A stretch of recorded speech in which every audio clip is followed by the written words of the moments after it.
청취자 여러분 안녕하세요. 오늘은 좀 특별한 자료를 가지고 100년 전 교육 현장으로 한번 들어가 볼까 합니다. 네, 안녕하세요. 바로 1923년 그리고 1924년에 루돌프 슈타이너가 직접 진행했던 초기 발도르프 학교 교사 회의록인데요. 이걸 좀 깊이 들여다보려고요. 아, 네. 이 회의록이 정말 흥미로운 자료죠. 초기 발도르프 교육이 어떤 모습이었는지, 그 교육 철학뿐만 아니라 당시 교사들이 실제로 뭘 고민했는지 아주 생생하게 보여주거든요. 맞아요. 단순한 교육 방법을 넘어서 그 이면에 있는 뭐랄까 독특한 관점들까지 엿볼 수 있더라고요. 그렇죠. 어떤 때는 좀 기이하게 느껴질 수도 있는 그런 세계관까지도요. 네, 그래서 오늘은 교사의 역할부터 시작해서 커리큘럼에 대한 고민, 또 학생 지도 방식, 그리고 어쩌면 좀 놀랄만한 그런 형이상학적 개념까지 발도르프 교육의 그 뿌리를 한번 파헤쳐 보겠습니다. 좋습니다. 자, 그럼 어디부터 시작해 볼까요? 역시 그 교사의 역할, 이게 굉장히 중요하게 다뤄졌겠죠? 네, 맞아요. 슈타이너는 교사가 단순히 지식을 전달하는 걸 넘어서 그 사람의 어떤 존재 방식 그 자체를 엄청 강조했습니다. 존재 방식이라면 구체적으로 어떤 걸 말하는 건가요? 예를 들면 말투나 태도, 심지어는 외모까지도요. 기록을 보면 한 교사한테는 속물적인 이모 같은 인상을 준다고 하면서 언어 훈련을 받으라고 권하기도 하고요. 아, 인상까지 지적을 했군요. 네, 또 다른 교사한테는 건강이 안 좋아 보이니까 1년 휴가를 가라고 명령하기도 했어요. 그러니까 교사 자신이 교육의 아주 중요한 도구, 환경 그 자체라고 본 거죠. 와, 개인의 건강 상태나 인상까지 교육적인 지도 대상이 되었다니 요즘 관점에서는 정말 상상하기 어렵네요. 심지어 그 당시에 남성 교사들이 좀 퇴폐적이다 이런 평가도 있었다면서요? 네, 그런 언급도 있었어요. 오히려 여성 교사들이 더 뛰어난 역량을 보인다 이런 식의 평가도 나왔었죠. 허허, 그렇군요. 개인적인 삶과 어떤 직업적인 역할의 경계가 지금보다 훨씬 더 모호했던 것 같아요. 그렇게 볼 수 있겠네요. 자, 그럼 이런 교사들이 가르칠 내용, 그러니까 커리큘럼은 어떻게 정했을까요? 여기서도 이상과 현실 사이의 고민이 꽤 깊었다고요? 네, 그 부분이 아주 두드러지게 나타납니다. 특히 발도르프 교육이 추구하는 이상하고 또 독일의 대학 입학 자격 시험인 아비투어라는 그 현실적인 요구 사이에서 긴장감이 엄청 컸어요. 아비투어요? 네, 슈타이너 스스로도 이 문제에 대해서 두려움을 느낀다고 표현할 정도였으니까요. 아, 두려움이라고까지 표현했군요. 네, 그래서 결국에는 마지막 학년에서는 발도르프의 어떤 원칙들을 좀 내려놓고 시험 과목 위주로 커리큘럼을 조정하는 그런 현실적인 타협을 할 수밖에 없었습니다. 이상과 현실의 줄다리기였나요? 교재 선택도 상당히 까다로웠다고 들었는데요. 일반 교과서 대신에요? 맞아요. 그냥 아무 교과서나 쓴 게 아니라 교육학적인 관점에서 좀 특별히 집필된, 예를 들면 류비젠이라는 저자의 책 같은 걸 선호했어요. 그냥 지식을 막 기계적으로 암기시키는 그런 학습은 굉장히 비판했고요. 그렇군요. 그럼 구체적으로 과목을 운영하는 방식도 좀 독특했을 것 같은데요. 네, 맞습니다. 예를 들자면 지질학을 가르칠 때 현재 지층에서부터 시작해서 거꾸로 석탄기까지 이렇게 거슬러 올라가면서 가르친다거나, 현재에서 과거로요? 흥미롭네요. 네, 또 문학, 미술, 음악 같은 과목들을 그냥 따로 가르치는 게 아니라 서로 막 연결해서 통합적으로 다루려고 했고요. 심지어 구두점 찍는 법을 가르칠 때도 그냥 규칙만 알려주는 게 아니라 관계대명사 같은 문장의 어떤 논리적인 구조랑 연결해서 가르치려고 했어요. 와, 구두법을 문장 논리랑 연결한다. 정말 모든 걸 연결하려는 시도였네요.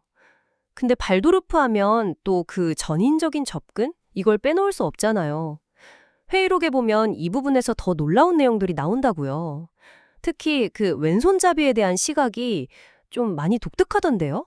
네, 아마 그 부분이 오늘날 기준으로 보면 가장 좀 논란이 될 만한 지점일 겁니다. 슈타이너는 왼손잡이를 전생에서의 과도한 노력으로 인한 일종의 카르마적인 약점으로 봤어요. 카르마적인 약점이요? 왼손잡이가요? 네, 그리고 이게 뇌 기능하고도 연결된다고 설명을 했고요. 그래서 만 9세 이전에는 오른손으로 쓰도록 교정을 해야 한다고 아주 강하게 권장했습니다. 교정을 강하게 권장했다고요? 9세 이전에? 네. 심지어 이걸 교정하지 않으면 나중에 어떤 정신적인 문제로 이어질 수도 있다. 이런 주장까지 했어요. 잠깐만요. 그러니까 왼손잡이가 전생에 과로나 카르마랑 관련이 있고 이걸 그냥 두면 정신적인 문제로 이어진다고 봤다는 건가요? 그렇죠. 회의록에는 그렇게 기록되어 있습니다. 와, 지금 시각으로는 정말 받아들이기 힘든 관점인데 이걸 100년 전 교육회의에서 아주 진지하게 논의했다는 사실 자체가 정말 놀랍습니다. 그만큼 당시에는 그 인지학적인 세계관이 교육 현장에 깊숙이 영향을 미치고 있었군요. 네, 그렇다고 봐야죠. 그 외에도 그림 그릴 때 그냥 공책에 그리는 게 아니라 종이를 틀에 팽팽하게 고정시켜서 그리게 해서 단정함을 기르게 한다거나 아, 단정함을 위해서요? 네.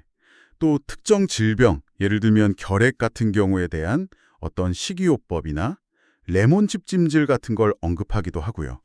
심지어 글씨 쓰는 방식 자체가 그 사람의 성격 형성에 영향을 미친다는 그런 믿음도 있었어요. 몸과 마음, 그리고 영혼을 다 하나로 통합해서 보려는 시도가 곳곳에 나타나는 거죠. 정말 다방면에 걸친 접근이네요, 근데. 듣다 보니 더 충격적인 개념도 있었던 것 같은데요? 나 없는 인간이라고 하셨나요? 아, 네. 이 힐로즈 맨시니어, 이게 뭐냐면 인간의 형체는 가지고 있는데 진정한 자아나 영혼이 없는 존재, 뭐랄까 자연령과 비슷한 그런 존재가 있다는 개념입니다. 인간의 형태인데 자아가 없다. 네. 이 존재들은 단어는 기억할 수 있는데 어떤 문맥이나 문장 전체는 제대로 기억하지 못하고 죽으면 그냥 자연으로 돌아간다고 설명을 해요.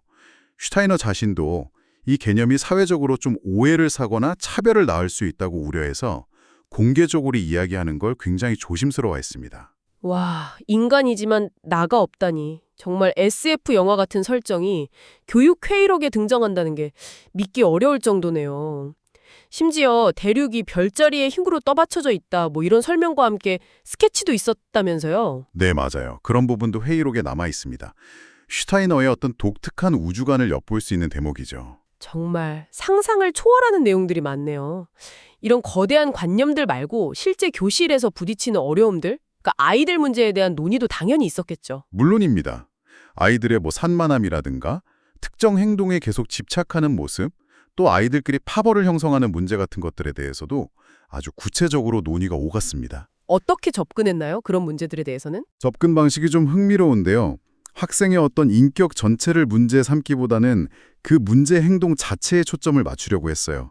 그리고 정말 좀 심각한 경우에는 별도의 보조학급, 힐프스 클래스라고 불렀는데 거기로 옮기는 방안도 고려했고요. 보조학급이요? 네, 그리고 가정환경이 아이에게 미치는 영향도 충분히 인지하고 있었고 예를 들면 괴짜와 사교적인 아이 같은 글쓰기 주제를 줘서 좀 치료적으로 접근하려는 시도도 있었습니다. 문제 행동 자체에 집중하고 가정 환경도 고려하고 또 치료적인 접근까지 생각보다 섬세한 부분도 있었네요. 네, 그런 면도 분명히 있었죠. 오늘 이렇게 100년 전 기록을 통해서 초기 발도르프 교육의 정말 다채로운 면모를 살펴봤습니다. 이상적인 교사상부터 시작해서 커리큘럼 논쟁, 학생 문제 해결 방식, 그리고 상상도 못했던 그런 형이상학적인 세계관까지 정말 깊고 복합적인 이야기였던 것 같습니다. 네, 맞습니다. 이 기록들을 보면 발도르프 교육이라는 게 그냥 딱 정해진 어떤 틀에 맞춘 교육법이라기보다는 그야말로 실용적인 고민과 굉장히 높은 이상, 그리고 인지학이라는 아주 독특한 사상이 서로 막 역동적으로 얽히면서 만들어진 대단히 특수한 교육 형태라는 걸 알 수 있죠.